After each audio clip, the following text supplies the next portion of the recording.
Hello, everyone. We're just doing our final check to make sure Hello. that we're live. Just in case it is, my name is Stacy Nell. I'm the Executive Director of the Kansas African American Affairs Commission. Oh, sorry, I was just cheering you on. Are we good? All right, fantastic. We're officially live. I'm still learning all this new technology. I'm still just getting used to it. But today, hello for our lunch and learn. I actually have not eaten lunch yet today. Have you eaten lunch, Miss Maggie? I do. I do. I had some yogurt and some fruit, and I gotta finish it later. But I'm good to go right now. I haven't eaten yet, so hopefully my stomach won't growl too much. Yes, so hello, I'm the Executive Director of the Kansas African American Affairs Commission. This is our Lunch and Learn for May 16th. I'm here today with Maggie Thompson, who I am thrilled to have on this broadcast. Thank People, you do not understand. When I got this job about a year ago, without exaggeration, within the first week of me being on the job, Miss Maggie had contacted me, and she is what I would consider a force of nature. You all know you've heard her, whether you recognize her or not, because she is the one who is get the shot. Get the shot. I was in on some of those conversations with the advertising agency, and they were like, we need to put some people in an ad. Who should put an ad? And I'm like, please put Maggie Thompson in an ad. And your name had already been floated. And so people know that Maggie Thompson needed to be in an ad. So today, Maggie Thompson is here with us. And I even had to I was at my mom's house. So I was in the newspaper. Here I am. I was in the newspaper, and someone sent this to my mom when I gave testimony on the Senate bill for Black maternal health. I have that and I was oh yeah, but wherever this one, this was a Kansas City Star. I turned it over. Yep. Boom. Oh my goodness! Look at that. Oh so, my goodness. I'm on one side. I was like, Mom, you'll never guess who's going to be on the show on Monday. I love it. Okay. So Miss Maggie, thank you for coming on the show. Thank you for having me. In our half an hour, I wanted to give you a chance to talk about you, because I know what little I know about your personal background is fascinating. So now I'm going to shut up, and I wanted to ask you some questions about your professional life, because that is a story unto itself. So can you please tell everybody what you do as a profession, what you have done as a profession, where did you go to school, how did you get interested in it? Okay, I'm going to stop talking now. Go. Okay, all right. Again, I'm Maggie Thompson. My interest has always been caregiving. I had a mother who was very sick, and I was the oldest child, so I took care of her and kids that was in the home.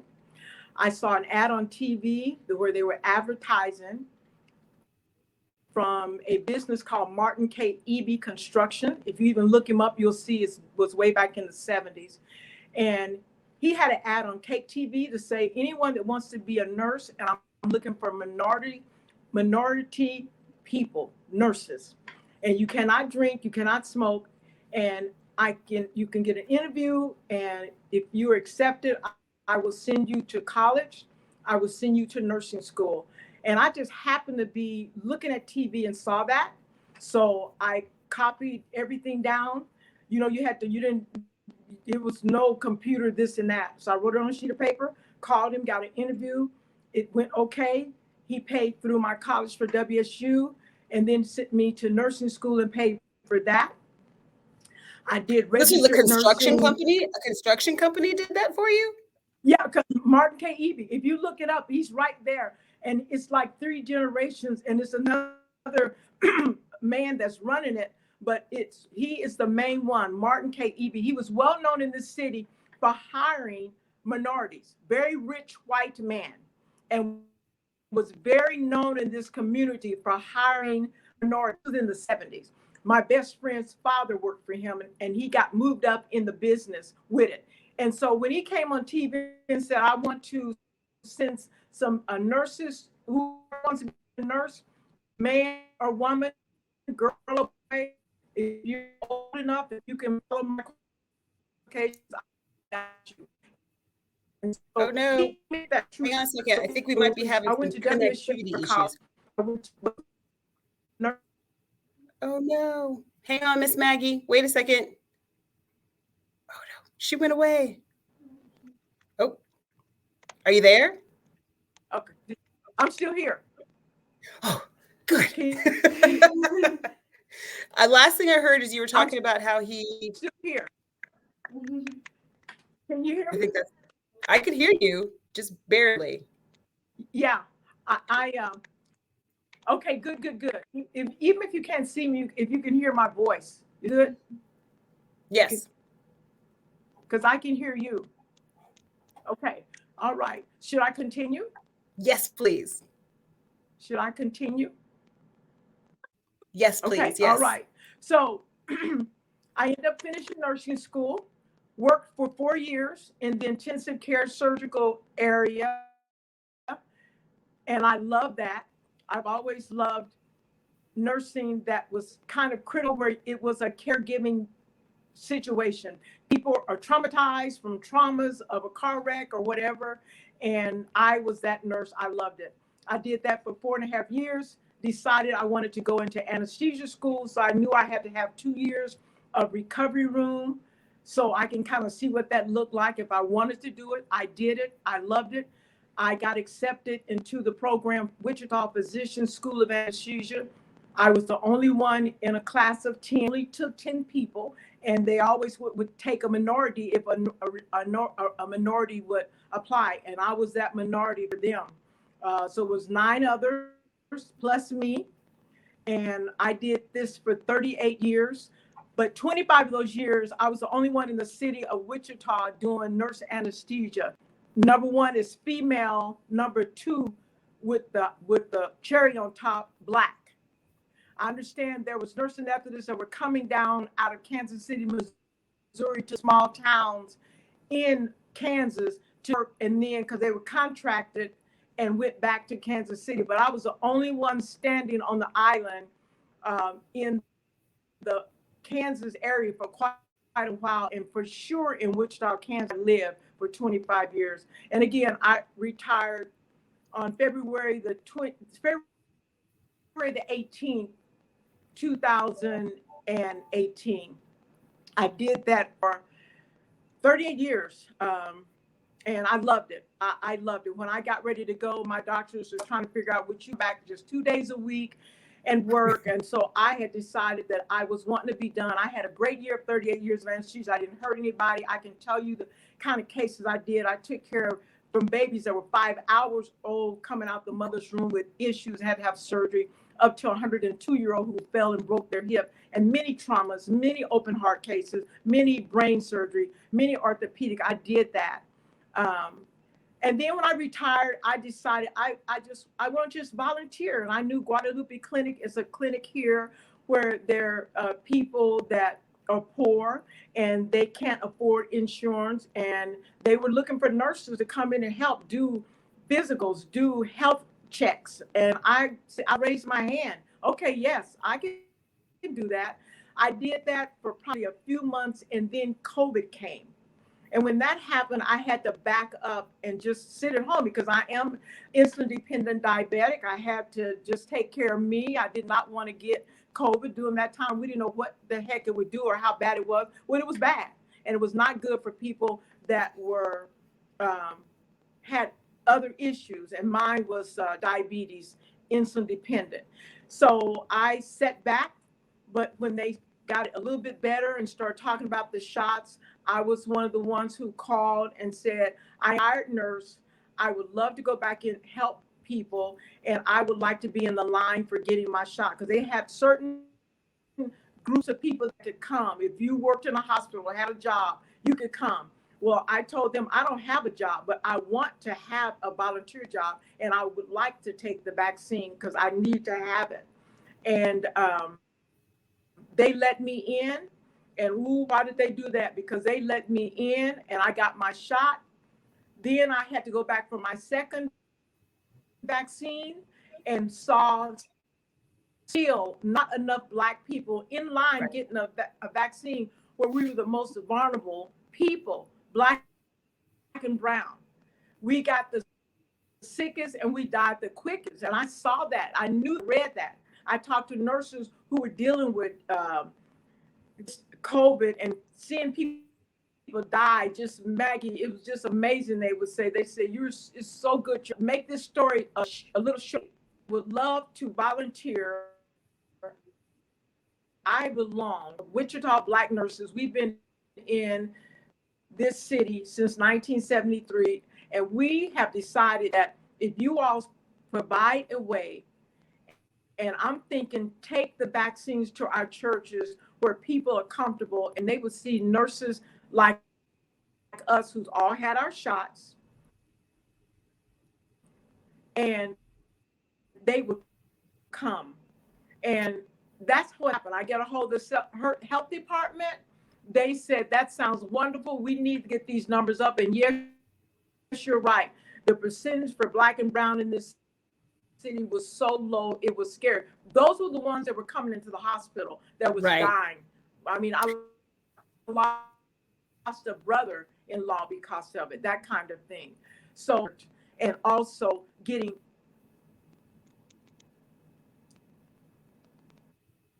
Oh no. Is she there? Are you there, Miss Maggie?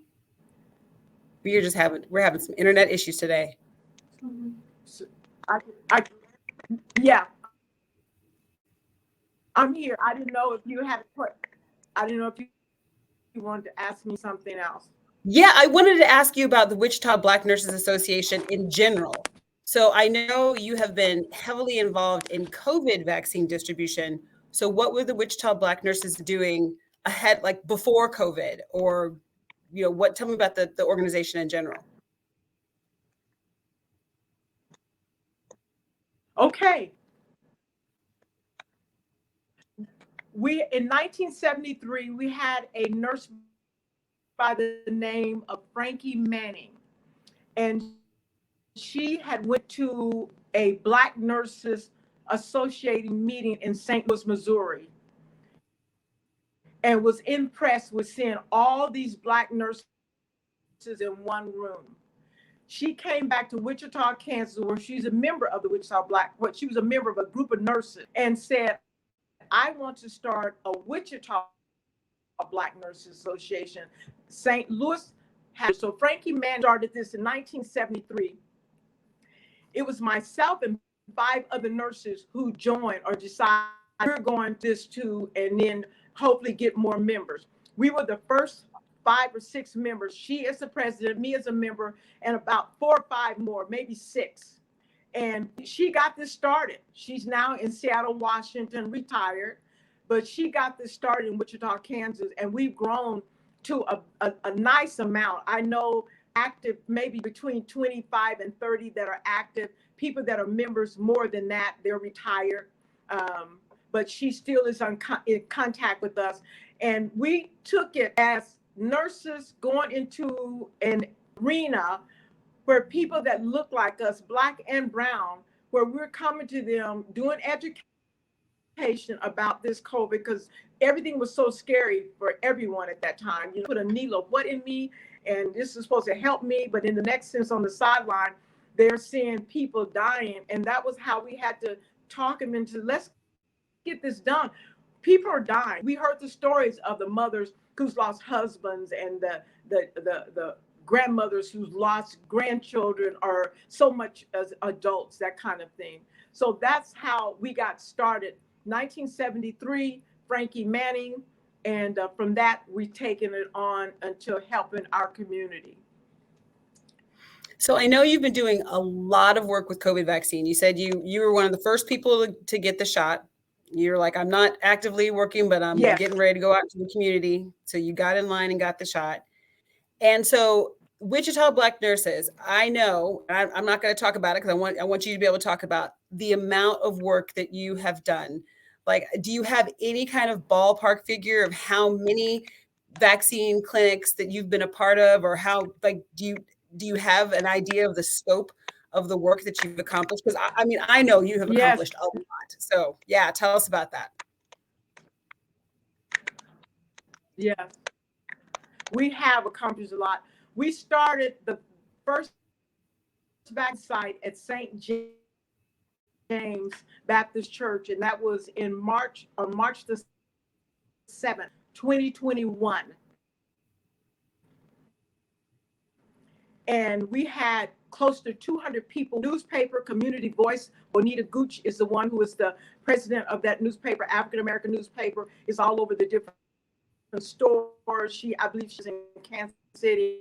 We put the word out because we now have people who still were scared but willing to get the shot when they knew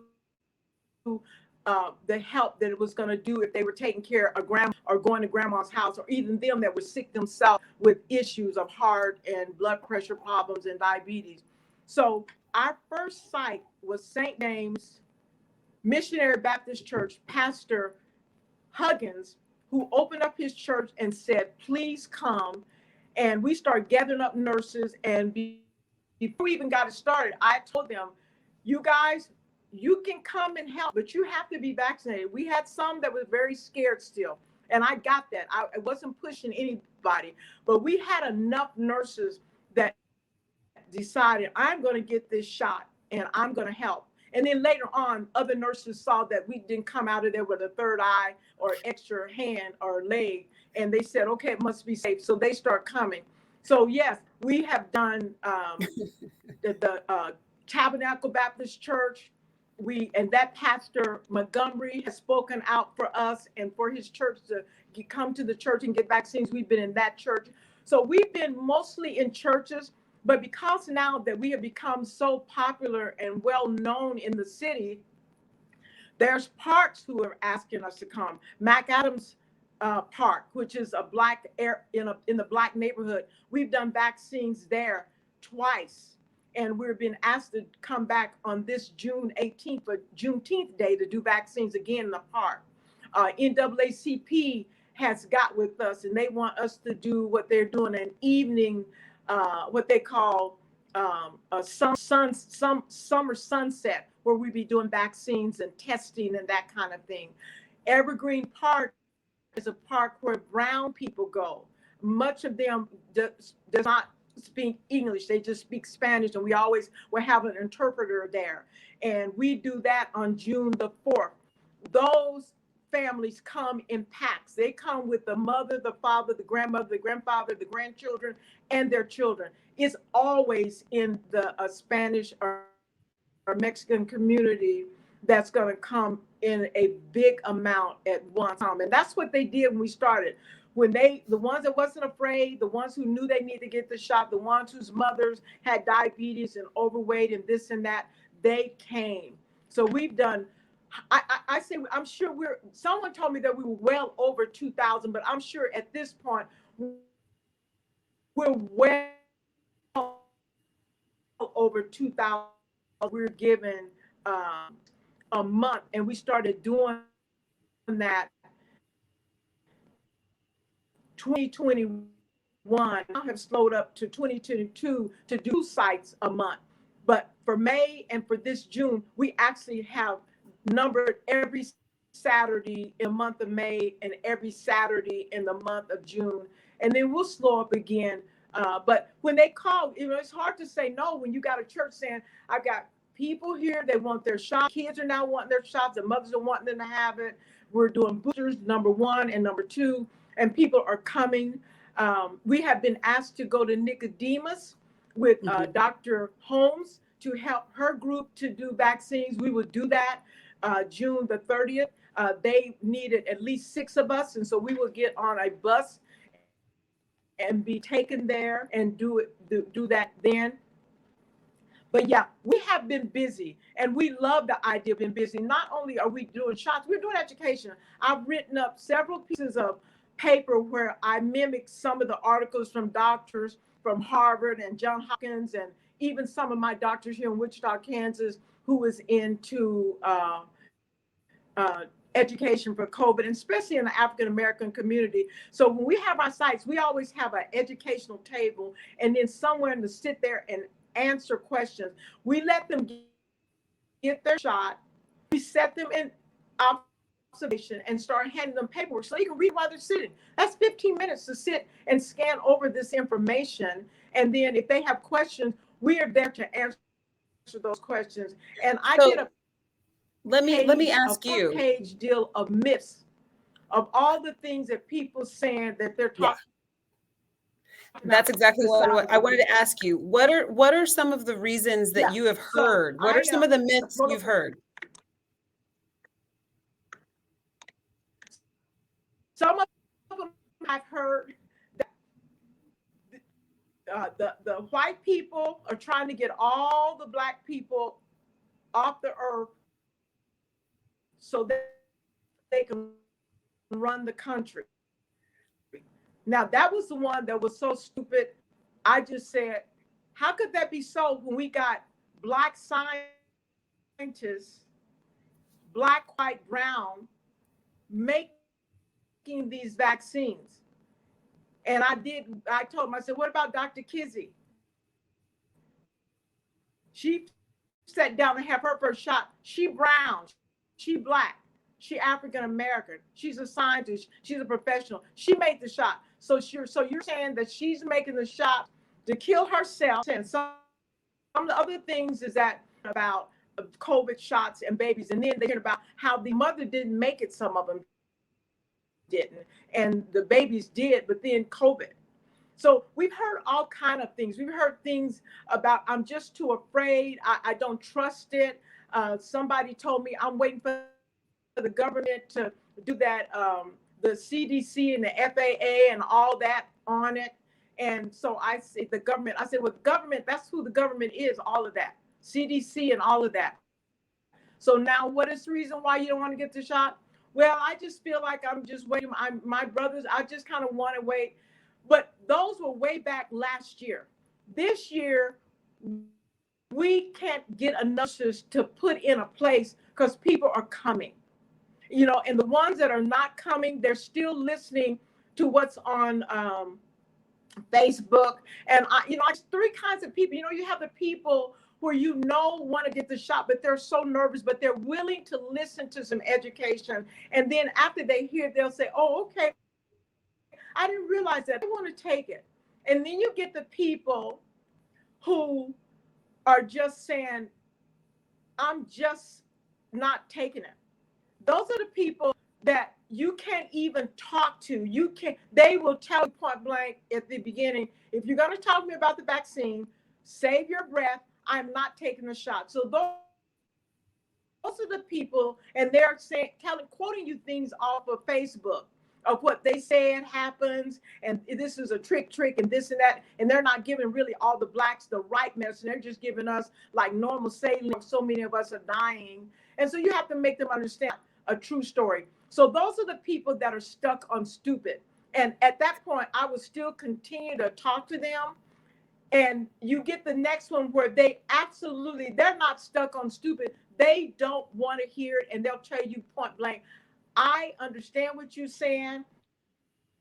I have been reading about it too, but I'm not taking the shot. So those are the people you have to leave alone because they mean it. They mean it. People stuck on stupid. Sometimes you can squeeze into a couple of the brain cells. And this is the reason why I feel you need it. And especially if they'll tell you, well, my mother has it and she died. You know what I mean? So now they're coming back.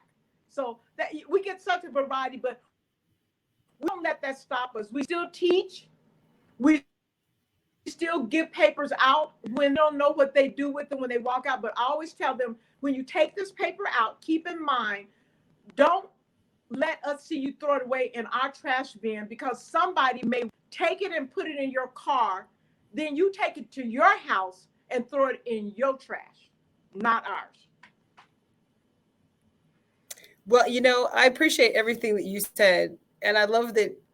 I bet you probably told people to their face that they were stuck on stupid. I don't doubt that for 1 second.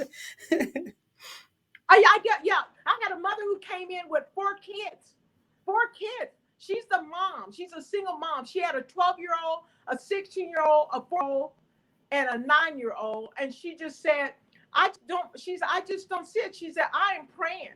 She said, I have a God that I pray to, and he's going to protect us. And I asked her, had you had COVID? She said, no. I said, is there anybody that's had COVID? She said, yeah, my brother got COVID. And so, but she said he drinks all the time and he does this all the time and this and that. So that's why she figured he got it, because he's not holier than thou like she was, like she. And so I said, so ma'am, let me just tell you how this works, and with the God that we serve. Do you believe that God made every human that's on this earth? And she said, absolutely. I said, well, he made scientists where we knew that something had to happen. We had hundreds and hundreds of people dead. And we got scientists, black, white, and brown, who are making these vaccines. I said, so the God we serve, to be mean enough to let us suffer through that. And you figure you're the only one on this earth who's not going to get COVID, or your children? And I said, you have to think about it. I said, it's the old story of the man on the roof with all the water coming, and he's praying to God, save me, God, I don't want to drown. And he sends rafts and boats and this and that, and this man just says, well, I'm waiting on God, he's going to save me, I trust him, he's going to save me. Well, he drowns. The water comes up over the roof, he drowns. He gets to heaven, bless his heart, but he's asking God, I called on you, why didn't you save me? And God said, but I tried. And so that's what I'm saying, Miss Jones. God is trying. And then think about this. What if you do get COVID? You got these 4 babies that's dependent on you. Where do you send them to? And she said, well, I know I have people that my mother. I said, so you would burden your mother. How old is your mother? She's 78. I said, you would burden your mother to take care of your 4 babies when you can get a vaccine to hopefully prevent you from getting COVID. And when it comes time for your children to get it, let them get it too. I say, so to me, you're being selfish. And I have a feeling that God is smiling at you, but his smile is upside down. And I was done. And so she walked off, and I said, and God bless you. And said, and here's a bunch of gifts on the table for the children, because we always have gifts for the kids. I said, let them help themselves. And I said, if there's anything on there you like, ma'am, you take it too. Gone now. Kick rocks. Gone. I love it. Okay, so now I hope everyone, I mean, I know we had internet issues, but I hope people listen to you. And when this is why I'm like, Maggie Thompson is a force of nature. This is why I wanted Maggie Thompson on the show. And I may bring her back, and we'll figure out the internet so that it's all smooth, because I knew this is why I was like, she needs to be on TV. She needs to be on the radio. Everyone needs to listen to Maggie Thompson. Now we put in our chat, I know you mentioned a couple of things that are going on. So what are the ones you said? There's some, what's in May? You have vaccine events in May?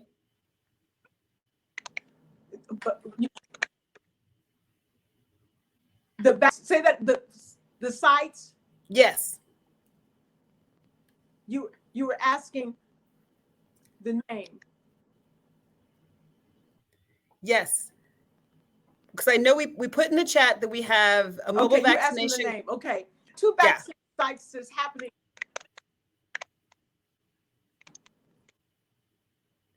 In May.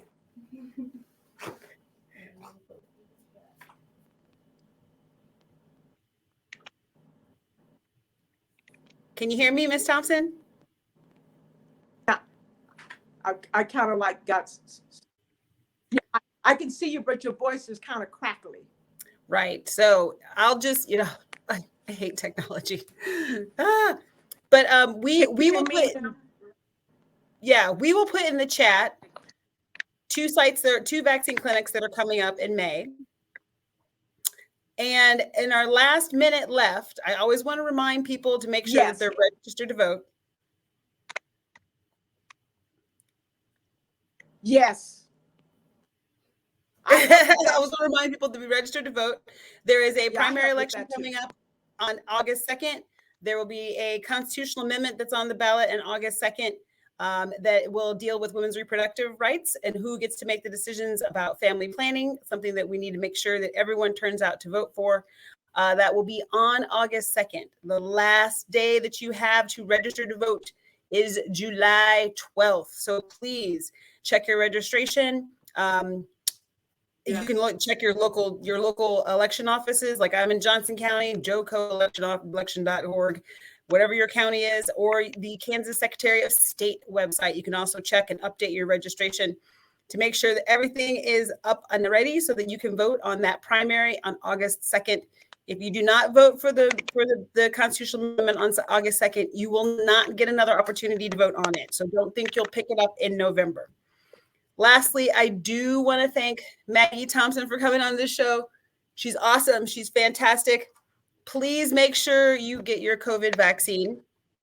It is safe and effective, and it is the best way for us to protect ourselves and our community. Thank you. Thank you, Ms. Thompson. We're at a half an hour. I'm going to have you on again, and we're gonna make sure that we have all the high-powered, things so that there's no choppiness, because your message is too important for everyone to hear.